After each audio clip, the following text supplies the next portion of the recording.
নমস্কার বন্ধুরা, আপনারা সবাই কেমন আছেন? অবশ্যই ভালো আছেন। আজকে আমি পিহুর রান্নাবাটিতে নিয়ে চলে এসেছি নিরামিষ সিম্পল ঘুগনি। খুবই সহজ পদ্ধতিতে এই ঘুগনিটি আপনারা বাড়িতে থাকা উপকরণ দিয়ে বানিয়ে নিতে পারেন। এই নিরামিষ ঘুগনিটি খেতে খুবই টেস্টি। চলুন দেখি কিরমভাবে বানাচ্ছি। প্রথমে আমরা কড়াইতে সর্ষের তেল দিয়ে দিচ্ছি পরিমাণ মতো। দিয়ে তেলটা একটু গরম হয়ে এলে এর মধ্যে আমরা গোটা গরম মশলা ফোড়নে দিয়ে দেবো। এবার একটু ভেজে নিয়ে আমরা এর মধ্যে আদা কাঁচা লঙ্কা বাটার পেস্টটা দিয়ে দিচ্ছি। দিয়ে ভালো করে একটু নেড়ে নিচ্ছি। আদা কাঁচা লঙ্কার পেস্টটা দিয়ে ভালো করে নেড়ে একটু ভাজা ভাজা করে নিচ্ছি। দেখুন আমার ভাজা ভাজা হয়ে গেছে।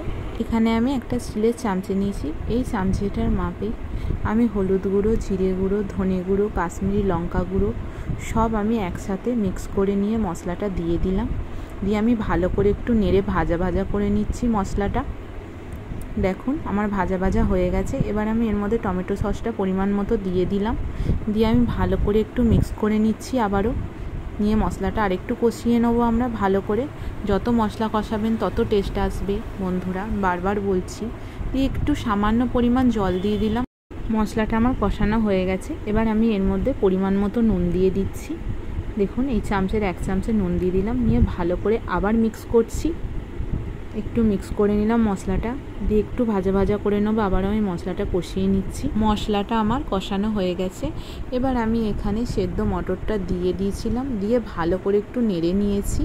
এবার আমি এখানে চিনিটাকে একটু গুঁড়িয়ে রেখেছিলাম পরিমাণ মতো দিয়ে দিলাম।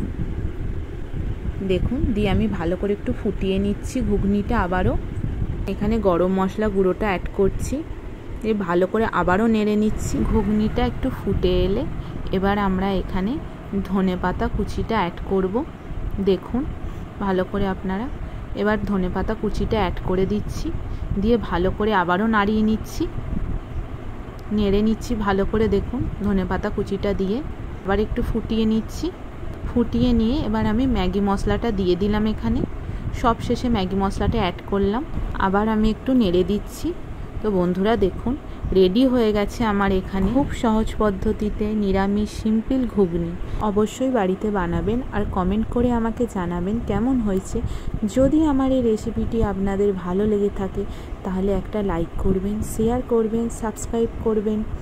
ভালো থাকবেন বন্ধুরা, সুস্থ থাকবেন। টাটা বন্ধুরা।